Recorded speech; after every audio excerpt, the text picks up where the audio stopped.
G'day and welcome to Whip It Up Wednesday. This little applique works up really fast and is great for using up leftover yarn. We'll be using Red Heart yarn in today's project. Redheart.com is a great place for inspiration and has lots of free patterns. There is also a written pattern for this project. This will be located on my website. So let's get started on the lesson.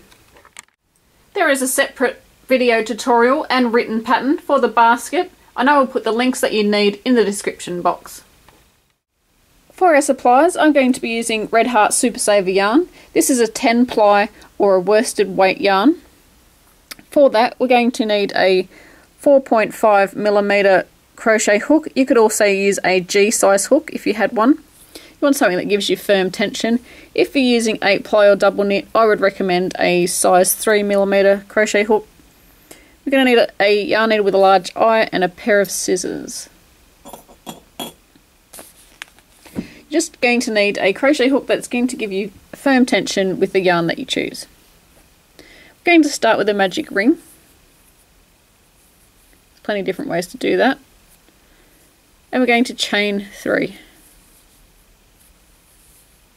That does not count as our first stitch. We're going to work 15 double crochets into the center.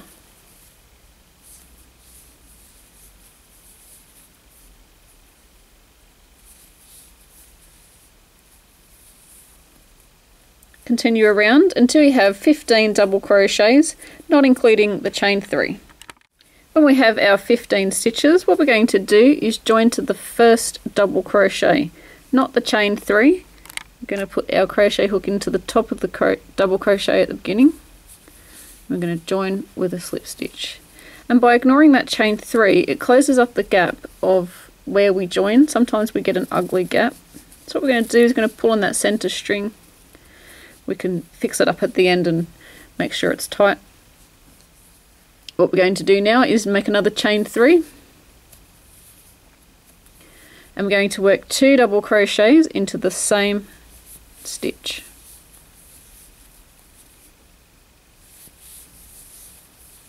Into each stitch around, we're going to work 2 double crochets.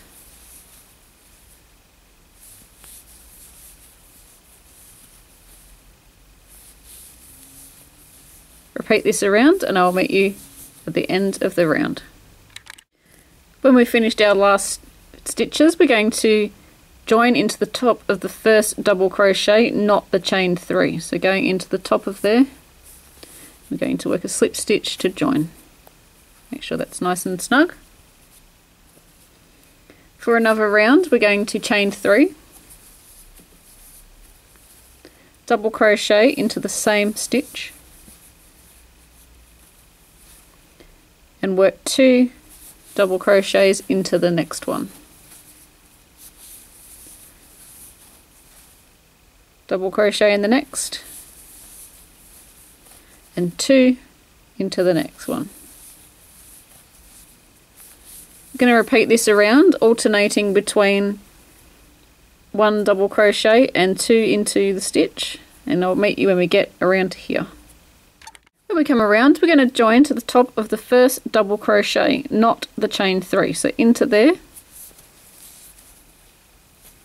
and join with a slip stitch. So that's the end of that section. If you like, you could work slip stitches around the edge.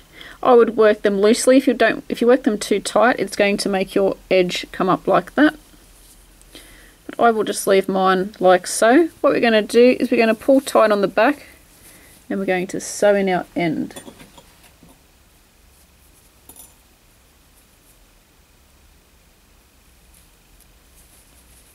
So make sure it's pulled tight, and then weave your needle, can be a little bit fiddly, in and out of the stitches.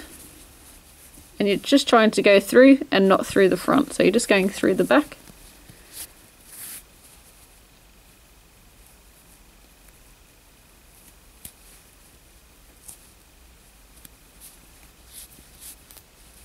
And you're just going to repeat that. When we cut off our yarn for the end of here, what we're going to do is we're going to leave about 12 inches. Sometimes a good method is to wrap the yarn around the outside and go about 1.5 to 1 3/4 of the way around, and that normally is enough to sew in your ends, to sew your project to whatever you want to sew it to. So that's probably about 1.5 foot. You're going to need quite a bit because it's a reasonable size. Then we're just going to finish off.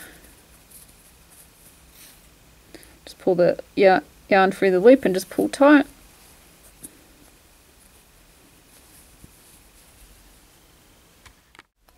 So I've threaded a length of black yarn, and we're going to come through the row here, between the last and the second last row. Just going to pull through, leave a length at the back. What we're going to do is just weave it in and out of our stitches.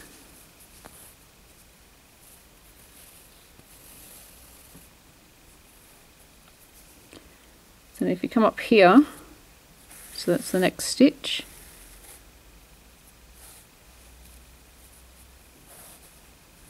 and then go back down into there.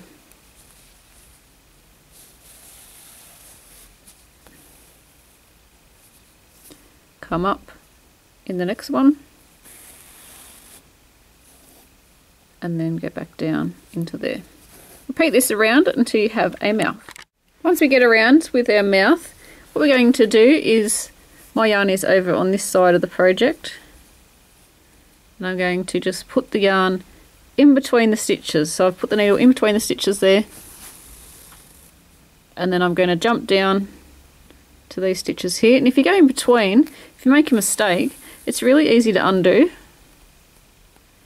It's quite hard to, you can actually unsew it, so you don't have to actually pull the yarn out of your needle or anything. You can actually unsew it because you just go back through the gaps that you went through.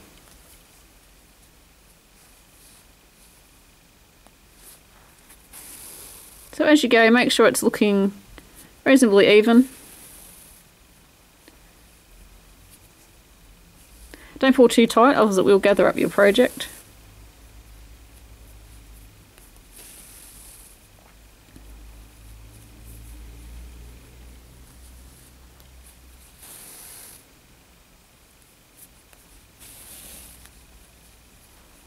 If you want to, you can pull some a little tighter than others, and then that will make different size teeth, which I think adds to the whole effect.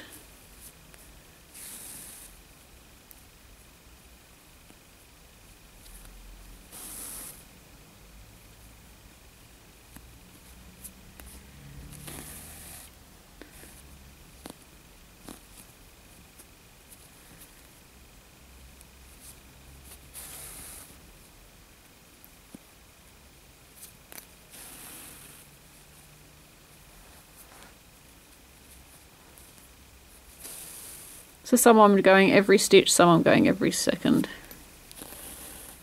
Got to try and make it look as even as possible. And I'm not that great at sewing, so let's see how it turns out.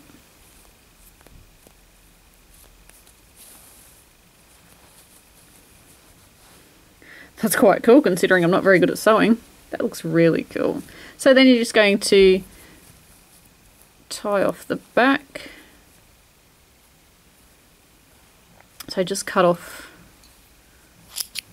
that, and you can just tie this in a knot because this is going to get sewn to something. You can sew in your ends if you want to. I'm not going to bother because I can just put that at the back and then sew that on. So to make our eyes, you can use buttons, you could crochet little circles, but oh, hang on, I've got a short piece of yarn that comes straight out. I'm going to just put some crosses on for my eyes. This will be interesting, trying to make crosses on something that's not really got any way to put them.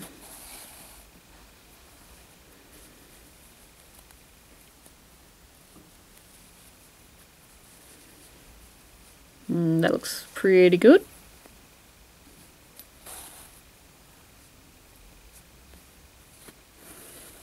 I'm really good at crochet.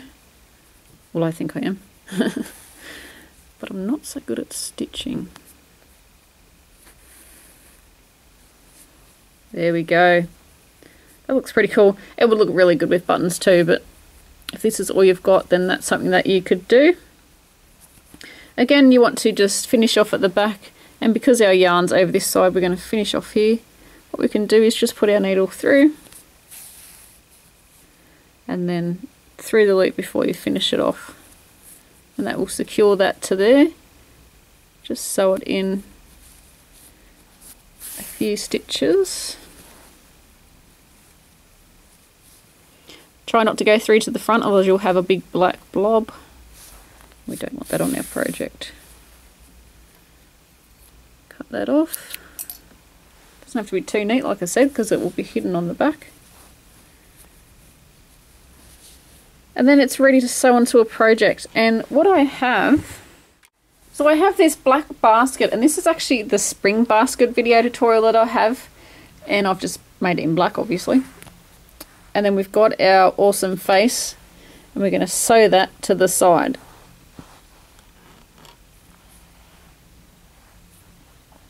And I'm actually going to put it on an angle. I'm not going to put it straight. I'm going to put it at an angle. And what you need to do to get tight stitches and make it look so it's not messy, you want to get as close as you can to the black part and then stitch up through the white.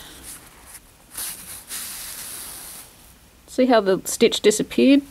Again, you want to get as close as you can to the black and the white. So it's basically just putting the needle up underneath. And your stitches will be small, and you want to keep them close together. And that will make for neater sewing. And you want to continue all the way around. I hope you enjoyed this project. I think that is really cute. Please subscribe, there's plenty more videos to come. Please share your creations on our Facebook page and Google+. I would love to see what you have sewn this onto. All the links that you need will be in the description box. Please subscribe to my newsletter. It will be delivered straight to your email inbox. All the details that you need are on my website. Again, the links for that are in the description box. Thanks for watching, and until next time, happy crochet.